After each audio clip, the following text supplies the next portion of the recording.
Good morning. You're listening to Central Wisconsin's 24-hour information station, AM 1320 WFHR. It's time now for the Morning Magazine, brought to you by Comfort Air Heating, Cooling, Plumbing. Good morning, everyone, and welcome to Morning Magazine for this March 4th, 2020. 10:06 on the clock. You have your host, James J. Maloff, here today.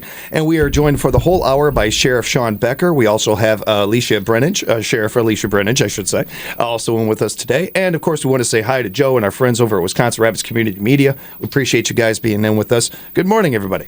Good morning. How are you guys doing? Doing well, James. Thanks for asking. Good. And thanks for being in with us today and everything. And Shawn, I always love talking with you, but appreciate when you bring guests in and everything. That's always fun. I know that. I enjoy when I bring people in, so right. The whole time. It's a little bit of a point, but we do have a good reason for Alicia being in today. I'm going to start there. I want to bring Alicia in. I asked her. I didn't tell her, but I asked her about an hour ago. Hey, you're working. You want to come down and do the radio show with us today? And you're right, James. I like to bring people down because the department is all about me. It's about the organization. And the reason why it worked out today to have Alicia here is recently she did something heroic. And Shawn, I'm sorry to stop you. I'm just going to, if we can just move your mic a little bit here so we can hear you better. I really want to make sure everybody hears us. Sure. So thank you. I appreciate it. Yeah, no problem. But last week, like I said, she went above and beyond her duty. She stopped in her jail. She had an assignment to take one of our inmates to the hospital for treatment. Wasn't any type of an emergency type situation, but so she's back there putting together what she needed to do to take that individual to the hospital. And there was an inmate that she knew, and she decided to just go check on him. And just that thought of checking on that person, she saved his life. He was in the process of attempting suicide, and I remember on the radio, I wasn't at the office, but I was in my squad, and I heard her on the radio ask for an ambulance and get somebody there immediately, and just going on to commend her for going above and beyond. She didn't have to go check on the inmate. She just felt she wanted to, just out of the goodness of her heart, because she didn't know him. And I went back there and checked on him. And if she wouldn't have, I think we would have had different results here. And that is very, very commendable. We had a corrections officer a couple weeks ago, similar circumstances, just got that feeling of, hey, I better go check on that individual again. And again, prevented another tragedy in our jail. Just in the last couple weeks, we've had 4 suicide attempts. Yeah. And if it wasn't for Alicia and the rest of our staff doing their job, going above and beyond, we could have different results. So I really commend not only all of our staff, but Alicia. I mean, you talk about community-oriented policing. People talk about that a lot and how that happens, and that can happen in a jail. Where people, our staff, just go above and beyond, checking on people anywhere in our jail, whatever cell block they're in. We have requirements by the state that we must do cell checks, at least once every hour. We do it every half hour. If somebody's on a mental health watch or a suicide watch, we do it every 15 minutes. Well, that doesn't mean that somebody still could harm themselves in that time frame, right? And that's where, you really have to commend your staff to, going above and beyond. And Alicia did. She really did. And our whole organization, our department is proud of her for just doing something, she felt she should. And like I said, community policing, it's in all different shapes of life and forms. And here's a situation that I think it really relates to, where you're back in our jail, and she's not a corrections officer, but she went and just checked on somebody and saved their life.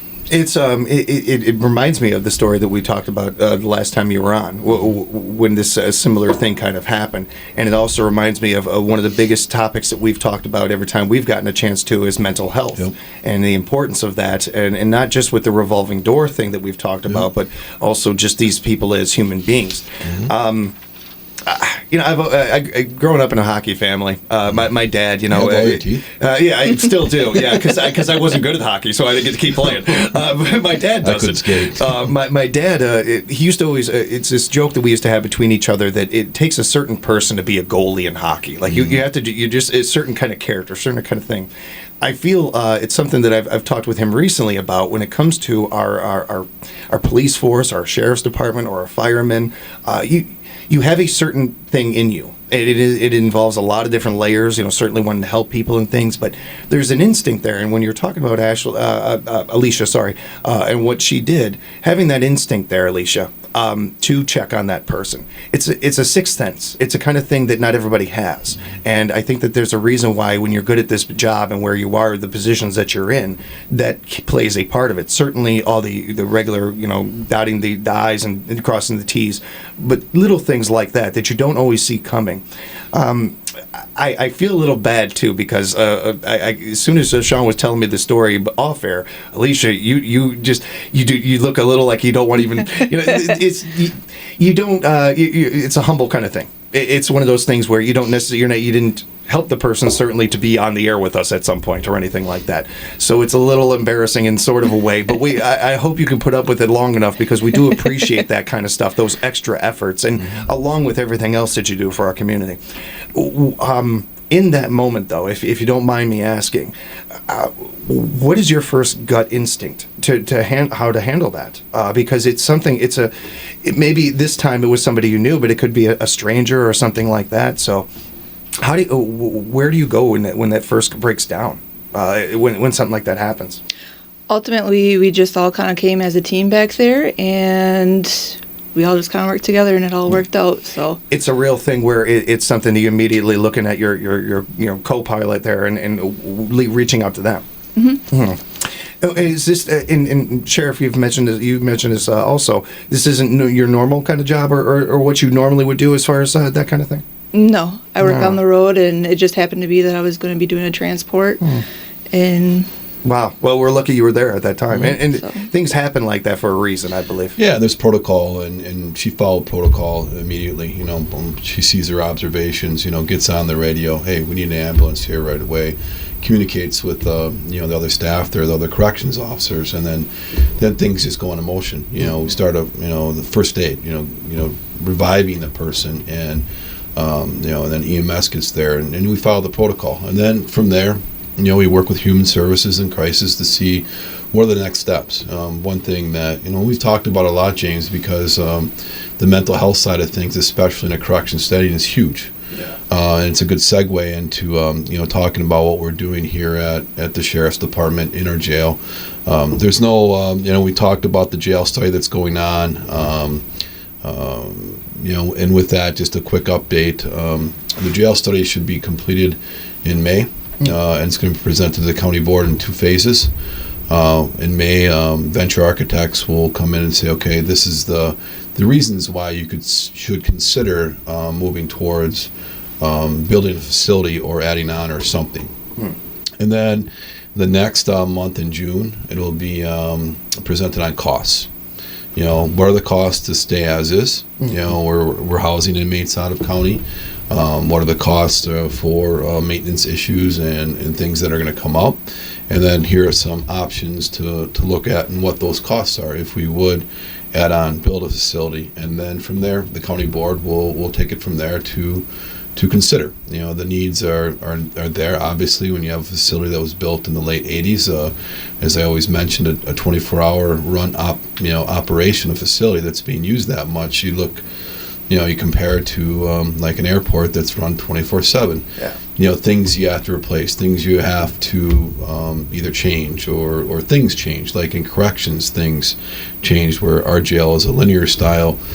Most jails that are probably within the last 20-25 years old are podular style. That gives corrections officers more of an opportunity to watch inmates. So one of the keys to this that I keep coming back to is it seems like it would be so much safer having a newer jail, having something like this, like you were just touching on there. Yeah, that's a very good point, because right now with the linear style jail, doing those checks, our staff does an awesome job staying within the time frames that we require, but you're putting on a lot of foot traffic. Yeah. if you take a look at, especially the jails that we've toured recently that are newer, Eau Claire County, Green Lake County, and even Wapaka that we helped fund. I was going to say, they're that modular style, and now Wapaka is doing a remodel project to update their facility, and it's only 20 years old. So now you compare it to a facility that we have that was, like I said, built in the late 80s. Yeah. There's, no matter what, we're going to, if we stick with the same facility, there are going to have to be some modifications that the county is going to have to invest in. I mean, that's the other thing I keep coming back to, is that this is eventually, I mean, you can only push this back so long, and eventually it's going to have to get done by some, and you could say, well, the next generation will deal with that, but I mean, it's not the case with something like this. With certain things in our society, we can't afford to have, get behind as far as safety and protocols, and that our bridges are one of those, and I would like to think that our jails are one of those too. It's important, not just for the inmates, but for what you guys are doing, and certainly, and we want you to be as safe as possible. Yeah, no, and that's a great point. But that's something that'll be coming up in the next few months. And the mental health side of things, we have a recent opportunity that came together with. We're going to be partnering with Aspirus Behavioral Health, where they're going to provide our mental health services in our jail. We've expanded hours. I know Marie's been here, Marie Richards, who is our mental health provider. She's working, around 40 hours, not a little bit more. Aspirus is in the process of hiring her on full time, and then they're going to provide us another 20 hours of mental health coverage in our jail. So That's needed. Great. And I also look at it's a partnership locally. Before, our medical provider and mental health provider were a company not from Wisconsin. And we looked at this opportunity with, the mental health needs of our community, and with Aspirus, stepping up and moving, in that direction of, hiring more people and trying to help out, folks that are struggling. Yeah. And then, looking at our jail, where, like I said, we've talked about the mental health needs of the inmate population they're huge. So, I'm happy to report that we're moving forward in that direction with a strong partnership with somebody local. Yeah. And that means a lot. I'm really excited to work with them. Again, I'm really happy that Marie's sticking around and going to work for Aspirus. And, she does very well with the inmates. She likes working in the corrections field. And she works very well with our staff. I mean, they're used to her. I mean, we've had her here well over a year now. She's doing an outstanding job. She's, I'm just very happy with the direction that we're going on the mental health side of things in our jail. And speaking of that direction, there's certainly work to be done. But do you feel good about the progress that has been made with that, especially since you've been where you were in your position? Yeah. No, I'm very happy that even before coming into office, that administration at that time decided, hey, we need to do this, because we had some issues in our jail and our facility. So I'm very happy in the direction that we're going, and expanding upon it, and our county board supporting it is huge. I think that we're going in a really good direction, with the entire department. Nothing's perfect, right? And we're still striving to make some changes and making the best that we can be to provide services for the entire county. But I think we're going in a good direction. And, again, I wanted to highlight at least this portion of the show, with Aspirus stepping up to work with us to provide the mental health needs of our jail. It's huge. Those community partnerships, local, I think are so important to have, especially when you're talking the public sector. Everybody that I have in on Morning Magazine that is surviving or thriving in this area, whether it's a nonprofit or it's a business, is doing it by working with other people, by mutual combinations of things. Little things like having Wisconsin Rapids Community Media in here, and us working together and that kind of thing. There's no reason why we shouldn't work together. But years past, maybe it was different. I'm seeing a huge change in the last, I'd say, 5-10 years of that, and that only strengthens our community, certainly, but it also shows that we're a united front, that we are on the same page, especially when it comes to mental health. Yep. I think that is one of those big ones that is certainly a big headline nationally now, but nationally is their business. We're talking about our neck of the woods here and everything. It is important for us to be able to do that, especially on a rural level. So when we can do that from our government end, and then when we have our sheriff's department and our police department agreeing on these things, It really goes a long way, not just to show the community that we care, but this is a subject that we're not going to back off of. This is something that we're going to attack, we're going to play offense on, and we're going to do our best to take care of. Mm-hmm. I have to say, I haven't gotten a lot of awards in my life, and I really think it's cool that you guys brought this for me. I don't want to seem rude. With me. I don't want to seem rude or anything, but I don't know why I would win the Emergency Assistant Award from the Wood County Sheriff's Department. I appreciate it. Thank you very much. I feel honored. Well, I just don't feel like Yeah, that is a really cool looking award, by the way. And I see that you brought this in. Where did that come from? I wanted to talk about it. The Marshfield Police Department had their first annual award ceremony a couple weeks ago, and we were notified about a month ago that we were getting recognized as the Agency Assist Award from the department. And quite humbling to get the phone call from Lieutenant Keffer, and I'm like, yeah, we'll take that every day. Sure. Yeah. So they had their ceremony, and it was really nice to hear their department, their leadership talk about things that we've done in the past year, just to be there for them. Whether it's a 5K run just to help out with traffic, help out traffic direction with a parade or something, getting rescue up there to help out with those types of events. It was really nice to hear. But for me, big picture wise, and we talked about it before. It just makes sense that all the law enforcement agencies work together, especially in our county. We all be on the same page. If you need help, ask, or you don't even have to ask. Sometimes we know.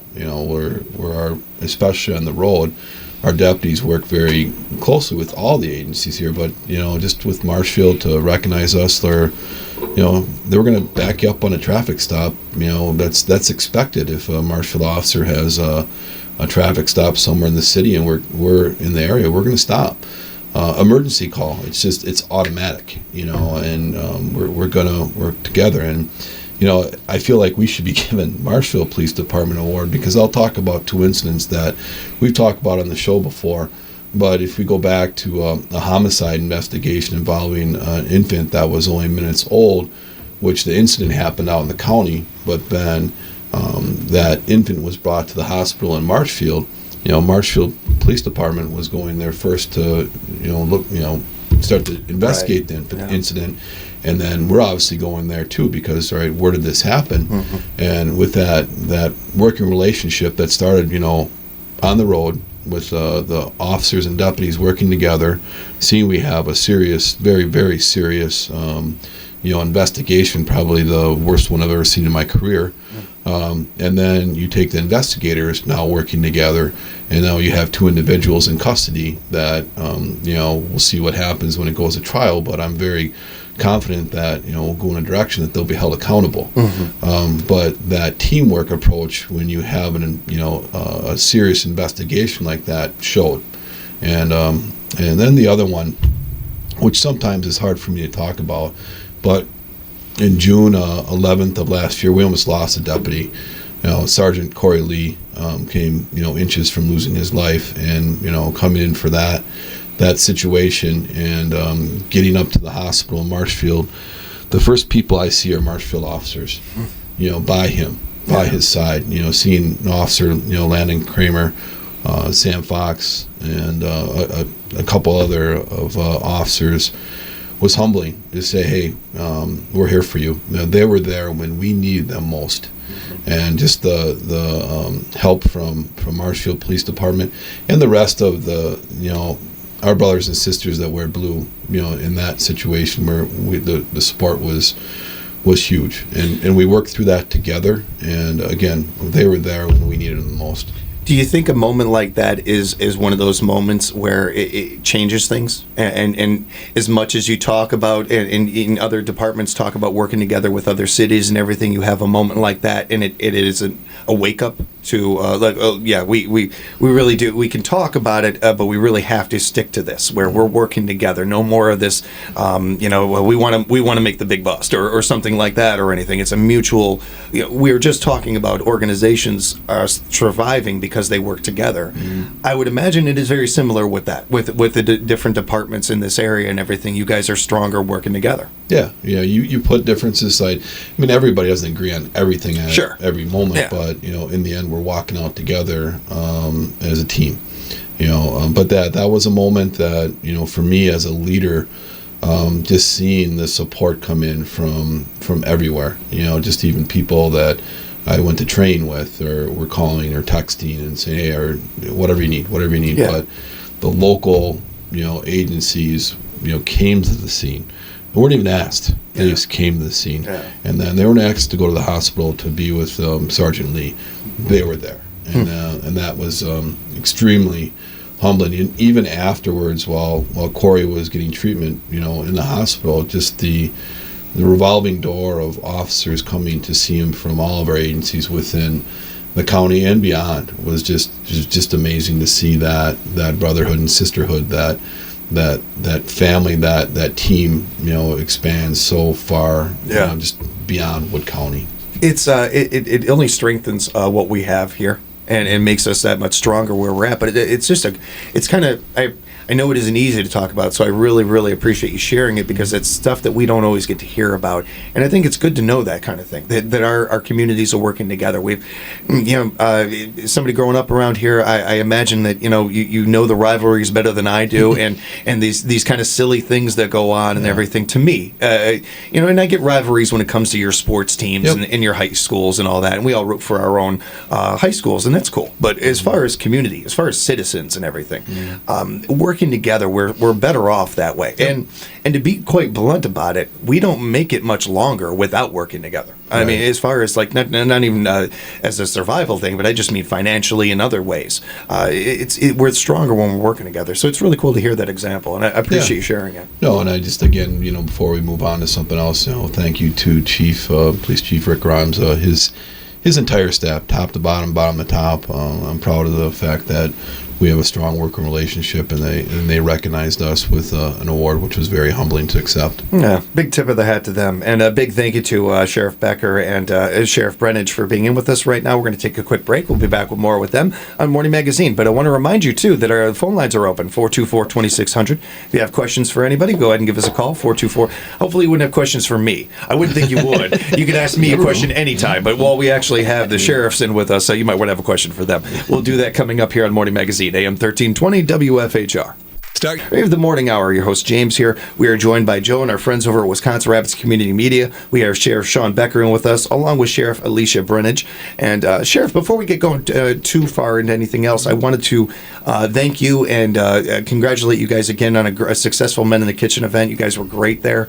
It was nice to see you as always. A really fun event. Yeah, it is. The Sheriff's Department has been part of that event, benefiting the Family Center for 15 years. We've had representation on a team or our own team. So we've had a great time doing that. This year we had Chief Deputy Randy Dorst, Captain Ted Ashbeck, Sergeant Scott Mahaka, and Honorary Chef Cole Cleworth. He did an awesome job. Yeah. Always love hanging out with Cole. But I've also got to really give a shout out to Scott Mahaka. He's a chef. He's our ringer. He decided to join up with us the last couple years, and he put together the menu, and I don't argue with him. None of us like that looks good. What do we need to do? And he prepped a lot of the stuff for us to cook, and just did an outstanding job. Again, a fun event for us. We really enjoy. Luke and Andrea Weiland. This is the second year they bought our table. They're big supporters of the Family Center, so a huge shout out to them for sponsoring our table and supporting the event. But no, had a great time. It's something that we'll continue to be involved with. As I mentioned there that night, the connection that law enforcement has, especially in Southwood County with the Family Center, is huge. We see some terrible incidents where we have people that are involved in a domestic abuse incident. And it doesn't stop with that arrest. With us, we go further in providing the victims with assistance, and that's where the Family Center really steps up and helps people out and brings them and takes them and helps them through a really, really tough situation. Whether it's an individual or a family, they're there to help out. So it's a great partnership that the Sheriff's Department has. It's a great fundraiser for the Family Center, and it's a way to talk about a serious situation and what they do for the community but we can, actually, relax a little bit and have some fun, and the folks there that are there supporting. I want to thank everybody that was a chef, and then every table that was full. The community support is huge, so it's a great event. Along with having some amazing businesses that we know in this area very strongly and support this area strongly, like Solaris or Connexus or so many other great businesses and everything.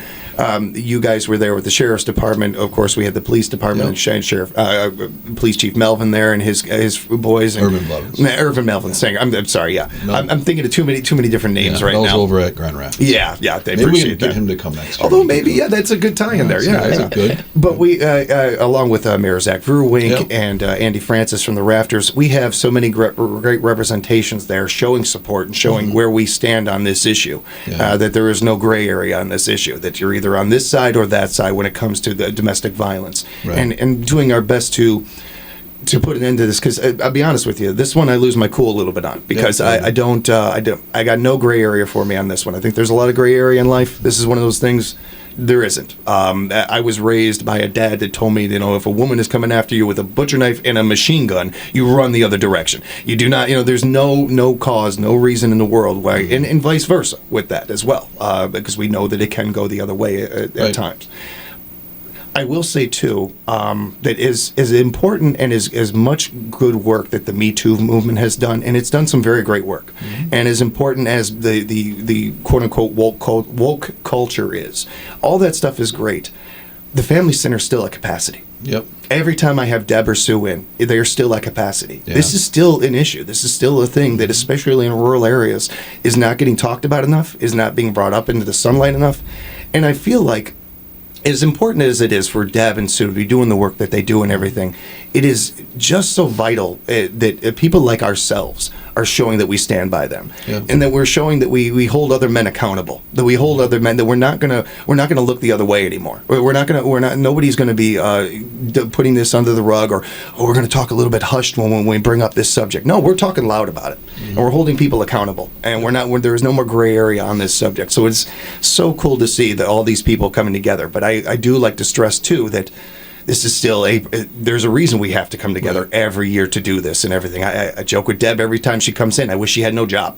I wish she had nothing to do. I wish the Family Center was just an abandoned building and everything, because we wouldn't need it, but we do. There's a community need for it. There is. There's an incredible expanded too. I know the Hannah Center is up in Marshfield, and I've got an opportunity to at least tour the Hannah Center up there, and they're looking to come in down in Wisconsin Rapids. I know they're going to start some fundraising efforts, and that's another fit that helps out not only females that are victimized from domestic violence, but folks that are struggling with addiction issues in life. Females. Yes. So. Yes. I'm hoping to see that move forward here in Wisconsin Rapids. Very, very successful program up in Marshfield, and that could be another topic that we talk about, where we can get the representatives of those folks up there to say, hey, this is what we're about. The needs down here as well.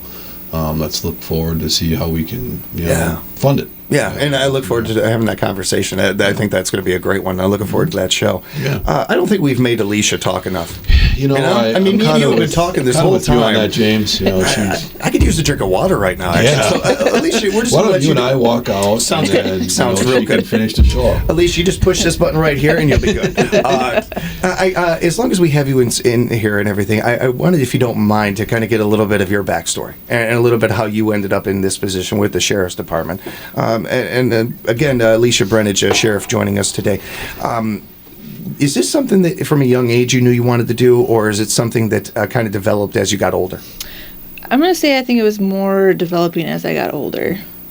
I liked the idea of being around and helping people, being more in a kind of like an organization, a team kind of setting. Yeah. And I went to college and ultimately found that this was the perfect fit. But were there things early on in your life that you realized that now looking back that were a perfect kind of like fit for this, like that you like helping people or that sort of thing? Yeah. Were there when you were in high school? Were there like different different organizations you were a part of or anything that? I did a lot of sports in high school and growing up, and to be honest, it's kind of like the same thing here, and kind of having the team. So That's interesting. I really hadn't thought too much about that before, but yeah. I mean, the team aspect especially, and you still got to stay in shape. I mean, so there's that part of it too, I imagine. So that's interesting, huh? For people out there that, especially our younger listeners that are kind of on the fence right now, where they want to go when they graduate college or such, what can you tell them about being a part of not just the sheriff's department, but being a part of law enforcement that maybe we don't think about all the time, that is such an added to your life? Or is there something maybe? It's, ultimately it's time consuming. But it's rewarding. Yeah. So, you gotta think about, it's not just about you, it's about everybody, and so kind of just helping out the community. It's not just, like I said, not just about you. Well said. Yeah, that's a great way to put it too, and those are things without realizing it or not that you've touched on that are personality traits that people listening are going to say, well, yeah, I have those similar feelings and stuff, and can hopefully be our future, sheriffs. So I appreciate you sharing that, Alicia. Thank you. I didn't mean to put you on the spot there, but I appreciate that. Thank you. No, and she's here because of one heroic incident, but every time that an officer or deputy comes on duty, that could happen. Yeah. And she went above and beyond, and should be and needs to be recognized for doing what she did. And like I said, community policing can come anytime, anywhere. Whether an officer getting out of a squad and just going out and shooting hoops with some kids, or I know it's happened a few times with our part-time deputies in the parks, because you've got so many interactions you can have with kids. Yeah. Whether it's basketball or kickball. One incident jumps out is when during the ski tournament, one of the ski teams was practicing their dance, and one of our part-timers decided to just dance with them. Ben Gruber, who moved on to the DNR. But those situations with community policing that we talk about can happen in so many different ways. And here Alicia just knew somebody that was in custody, and hey, I'm gonna go check on him. Yeah. And little did she know that she saved somebody's life. So thank you. We really appreciate you, Alicia. We really appreciate you. You're not talking enough about yourself. I really could use some ego here. A little bit of ego would hurt. I don't know. But that is actually a big part of what we're talking about here, with skill set and different things that all you guys are very different. Obviously, you're all individuals, but certain things you have in common. And this is another one of those. I put you on the spot before, and you've gotten all red-faced and humble. So I mean, it's something. It's a personality trait that we see in our police officers and our firemen, our sheriff's department, where it is a non-selfish kind of thing. It is a thing where, like Alicia put it perfectly, it's not about you. It's about something bigger than us, and that is a really cool thing to be able to see. Yeah, I'm really happy she's been part of our team since, I had to look it up, 2013. I can't believe it's already been 7 years. But things go by really fast. Careers go by very fast. Yeah. But no, I'm really happy she's part of the team, and now she's worked her way up to day shift. So that's a nice thing. So we get to see her face during the day, not at night. It's nice to bring her in and be able to highlight this and put a spotlight on it, because you deserve it, and the moment it deserves it, the department deserves it. It is also noteworthy to mention that this is one incident that we're able to do this with, but there are so many that happen that we never even hear about, that we never even know about. And it's helpful to us as citizens to know a little bit of the behind the curtain of what you guys go through and everything, to relate a little bit, to some relatability, some empathy there. So hopefully that you're a little more understanding when it comes to these kind of issues, what our departments are dealing with. Speaking of which, you guys had a resolution with the court, the county board. We had a tragedy, unfortunately, on 54 last year, where somebody leaving Donnie Super Sports was rear-ended, and one person lost their life, and the other is still recovering. That brought attention again to the State Highway 54 area, around County Highway U and Grand Rapids. That there's been long-term discussions going on. Hey, that speed limit in that area needs to be reduced, and a lot of the businesses in there were approaching, Department of Transportation. Political leaders were, and it had been an ongoing discussion, and then unfortunately a tragedy occurred.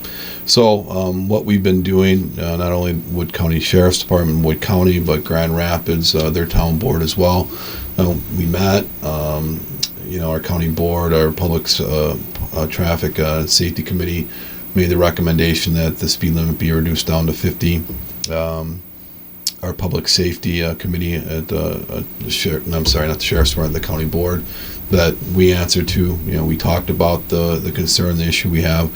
They recommended it, so we took it further and we did a resolution that the whole entire county board voted on last month, and they voted unanimously that Department of Transportation should move forward in reducing that speed limit. And there's a process that Department of Transportation has to go through. Yeah. It's not like, okay, we'll reduce it. Yeah. So, and they're going to do a speed study. We've been working well with them. And, the recommendations came not only from Wood County, but the town of Grand Rapids. Sheriff's Department wrote a letter, requesting that, you should do this. If you look at that environment, things that jump out at me, two things to me jump out at me why, for safety issues, that we should look at reducing that speed limit, the J-turn. I was just going to say, that's the first thing DOT did a lot of time and research, and that was a big construction project that people just didn't really understand what a J-turn was. But obviously DOT did, and they did a lot of research, and they felt that would be the best way to make that intersection safe. And I won't argue with them, but you have some new concept there that people are still getting used to, and you have a 65-mile-an-hour speed limit. The other thing that jumps out at me is the driveways. I mean, if you look around in the state of Wisconsin, and I compare, like in Wood County, the Highway 10 project that has a 65-mile-an-hour speed limit, I tell anybody, hey, drive that. Take a look to see how many driveways you have going in and out of, onto a 65-mile-an-hour speed limit. None. So you've got those considerations to make. And, then you have a tragedy that is still under investigation, but I strongly recommend that, we, move that speed limit in that area down to 50. It just makes sense to me. So the next step, DOT will do their speed study. The Sheriff's Department and Grand Rapids Police Department will partner up together, provide extra patrol, which will be primarily speed enforcement that we'll do, and we'll work, together trying to get that speed limit reduced. In my opinion, it's been needed for, quite some time, and I'm hoping that sooner than later that happens. But like I said, DOT has a process, and I'm not ripping them. I understand their process; they have to abide by state statutes, but at least they're listening. And the next step for DOT is the speed study, and that's ongoing. It's another one of those situations where we're working with another organization to try to make the community safer and better. And it's also, unfortunately, one of those situations where it doesn't seem like, I think, any of us drive in that area a number of times and everything, especially in like rougher weather or anything, and you're still seeing people going 60 and that kind of thing. It wasn't a matter of if, but when. And it's unfortunate, but hopefully this gets the ball rolling to get it to where it needs to be. Well, there's other dynamics in that area, not only businesses, residents, driveways. You got the snowmobile trail crossing there. A lot of dynamics going on. And then you look at the development over in Buren. You've got a business park that's in. You have a residential area with, I don't know how many homes that can be built in there, and it's going to happen. I mean, it's just a really nice development, and that's going to bring more traffic there. It looks like we have a call coming in, so we're going to go ahead and take that. And then, good morning. Do you have a question for the Sheriff's Department? Well, I guess comment. I'm aware that family that had that accident, that fatal accident there by Donahue Sports, and they were struck by a vehicle doing 80 miles an hour. In light of the fact that our police departments are understaffed, would this be a time when the state would move, or our area could move more into video surveillance? And I don't know what the answer is, but I mean, we're from the Stevens Point area, and I mean, there's people going through red lights around here like you wouldn't believe, and I think it's probably the same in Rapids. But I don't know, so I'll just listen off the air. All right, thank you. I don't know where you want to go with that. A couple ways I can comment. It's still under investigation, so I can't go into specifics on speed, on impact speeds, or anything that Grand Rapids Police Department and the State Patrol's handling the reconstruction, and I don't know exactly where it's at as far as if the investigation is completed or not. That'd be something that I'd have to check into. But video surveillance, I know that a lot of other places, I can't say in Wisconsin where I'm sure that intersections are being recorded, but I know other states were doing that, and then they would partner up with a company that would be monitoring intersections where if somebody did go through a red light or committed a traffic violation, they would that driver, whoever the vehicle was registered to, would get a citation. Some of that's been under some scrutiny, in certain states where citations have been dismissed, or certain jurisdictions have taken down the video equipment. In certain cities, they found that it wasn't working. It was more trouble than it was worth. Basically, there's a lot of numbers to it and stats, but No, however, on the other side, I can still see value with that when you have some recorded data. And we have situations where whether a crash happened or a close call, somebody calls into that jurisdiction, and you can pull that data up. If you have the money and the funding, it can't hurt to have an extra set of eyes, essentially, that never have to blink, 24/7 on there. So that doesn't hurt. But I want to touch on something else, because there was a handful of comments there that just kind of got thrown out. Are you guys short-staffed? It depends how you want to, how I can answer. Because I wanted to address, I wanted to make sure that we just leave something like that. It's sitting out there and everything.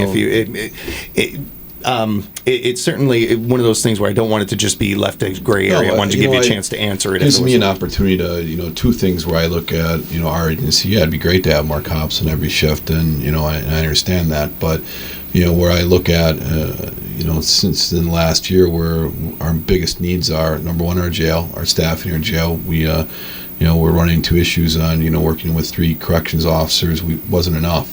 So we've been addressing that with part-time people, expanding our part-time program where, folks can come in and help out. And we try to keep our minimums at, 4 corrections officers at a time. The other issue that's come up where I feel a strong need is, you look at the drug issues that are happening within, our area, Wood County, and how can we, attack those as an agency, and then working with others. 2 things we identified that we could move forward with that could have an impact on the drug issues that are going on. One, our K-9 unit.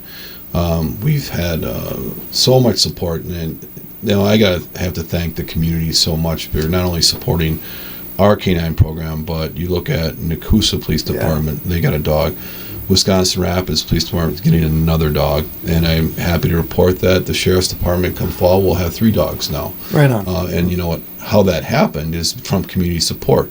We had some donors come in, just coming in and giving us money. Eye Clinic of Wisconsin gave us money. Mosier Electric, Woodland Veterinary stepped up, and we had another donor that we'll talk about later that gave us enough money to get another dog. And we have interest from people in the department that want to be part of that program, and a big part of our K-9 unit is narcotics detection. Yeah. So that's a way that we can look at as far as an agency starting to work on that. Where if you want to look short-staffed, okay, well, let's get another dog. If it was up to me and we could afford it, we could have a dog in each shift. Sure. But those partnerships that we talked about earlier, with Nakusa having a dog, Rapids PD having 2, Marshfield having 2, there's probably a dog on in the county 24/7. So that, and then another opportunity that came up is the COPS grant, and we put in for the COPS grant where we can get, if approved, $125,000 to offset a salary for somebody for 3 years. So there would be buy-in from the county, there would be cost to the county, and that'll be again left up to the county board. But I looked at it, we looked at the drug arrest. There's a huge increase from 2015 to 2016 where drug arrests in our county almost doubled, and they leveled off at the higher amount. So looking at it, maybe, or we're looking at if we get approved for that grant and the county board approves us taking the grant, at probably adding a drug investigator.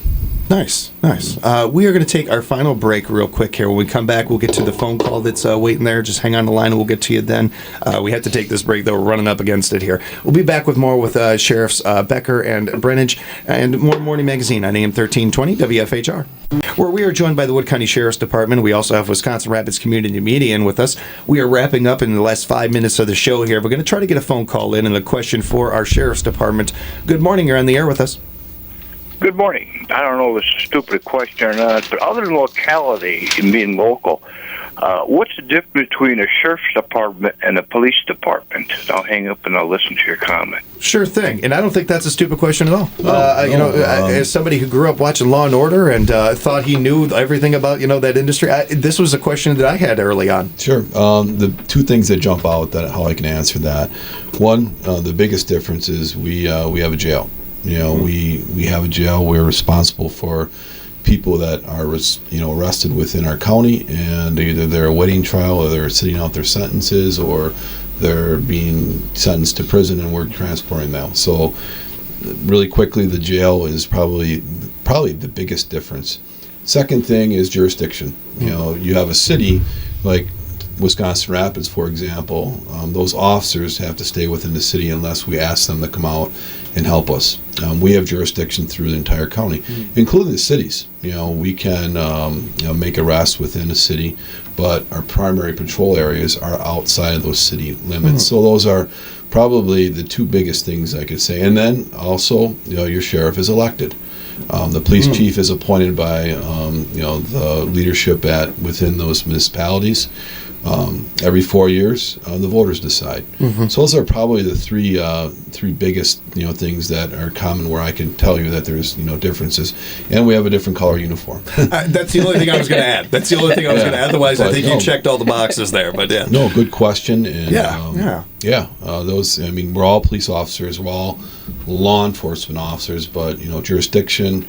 A little bit of politics do play into it because you have an election. The people decide who the leader is going to be, and probably the biggest difference is a jail. And as far as that politics part of it goes, because you're not a politician, and it's not something that you probably saw when you wanted to be a sheriff or be a part of the department. Not something that really that it's part of the game, but not really something that you probably wanted to put a lot of focus on. But at the same time, you want to keep doing what you're doing, so you want to stay in the position you are. Correct. So how do you find that balance? The first thing I'd say is, for me, it was important to try to keep politics out of the organization. Sure.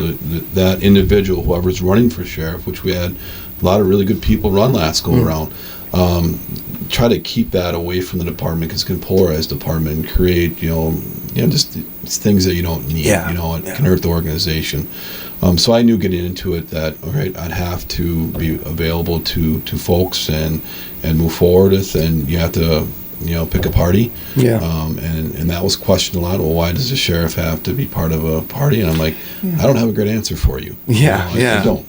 But that's just part of the political system. Yeah, I gotta agree. That part of it really doesn't ever feel right to me. As far as like a D or an R in front of your name or anything. I mean, you got sheriff in front of your name. That's all I need to see. That feels like enough to me. But I agree with you. That's something off air or on air another show we should talk about sometime. Sure. Let's try to get one more question in, and I want you to keep in mind, caller, we've only got 2 minutes left. So, what is your question, real quick here? Real quick question. About 10 years ago, my house got broken in. A couple pistols were stolen from me. Can you guys track the serial number and see if those were ever recovered? Yes. And see if they could be returned to me or whatever on that situation? Yeah, definitely. If you want to, tell you what, call the sheriff's department. I don't know where you live. If it was, I don't know. Oh, he's off air. Tell you what, why don't you give me a call in about a half hour at the sheriff's department, 421-8715, and then why don't we talk, and I can have at least some people look into the incident that you're unfortunately involved in and see if they were ever recovered. Normally what happens if we have a recovery of firearms, we notify the owner immediately. So just thinking about it, they probably weren't recovered if you haven't heard from anybody, because those serial numbers are in a system that they're there forever. Well, and I know that at least in my own neighborhood in Chicago and everything, for their police department, some of their best informants or sources were pawnbrokers, and letting them know, hey, I've got this and here. So you guys, as far as not that case is an individual case, but just in general, when it comes to an item that has a Social Security or a serial number on it or something like that, you are traditionally able to track a lot of this stuff. Not a lot, but oftentimes you are able to. Right. Yeah, and that's the nice thing about firearms. There's a serial number with it. There's tracking out there once the sale is made.